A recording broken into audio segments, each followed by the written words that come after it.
Hello and welcome back. So we're now going to talk all about the SEO or search engine optimization checklist. So this is something you can follow along whilst optimizing your website for SEO and search engines and all that. So yeah, there's 3 different checklists that I found online which I think are absolutely awesome and really great to use. So I'm just going to talk you through them and I'll link them in the resources section of this course.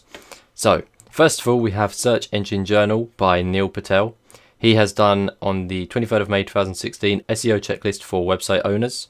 Now, as you can see, if you scroll down, he says he's organized it into 3 sections: basic SEO, keywords and on-page SEO, and then content optimization.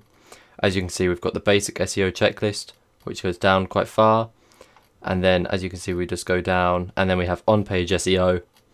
And if you keep going down, we then have content optimization. This is a really helpful SEO checklist to have, and it's always helpful to have there just so that it can be by your side so you could use it whenever you need to use it. So yeah, that's absolutely perfect, and that helps so you never miss a thing when you're optimizing your website. And then we have clickminded.com, and this has been written by, not too sure, it doesn't say at the top, it'll probably say at the bottom, so I'll give them a shout out at the bottom. But this is another really great one. As you can see, this was July 2017, so this one was a lot more recent. And then this one you can actually tick and untick what you've done or not done. It's like a proper checklist, this one. So the more you tick, the more percent you've completed. So as you can see, if I untick this one, it's on 3%. If I tick it, 7%.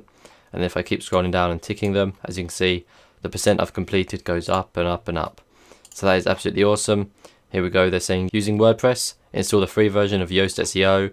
And then here we go, using WordPress, get a WordPress Google Analytics plugin so you can see the analytics data. So that is absolutely awesome. So this is another really good checklist.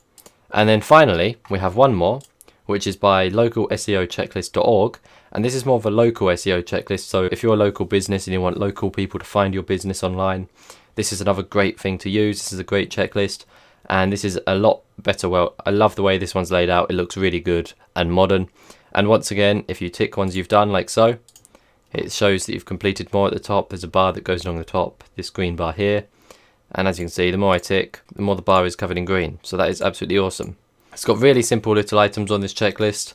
And of course, you can tick them off once you've done them, untick them if you've not done them. And then it also gives you a little bit of data if you click read more on each one. So as you can see, each of these, most of these have a little website or link attached to them. Duplicate content, check if your website is duplicate content. Just click this and then just copy and paste the link to your website. And that is all you need to do. And then click go, and then that will just do it all for you. So yeah, that one is absolutely awesome. If I just click back, and here we go. So this is the entire list. It's a great one. It's great to use. It's absolutely awesome. So that's SEO checklist. I hope you enjoyed this video. I hope you learned a lot from it, and I hope you had fun. So thanks for watching. Thanks for listening. I will see you in the next one. Goodbye.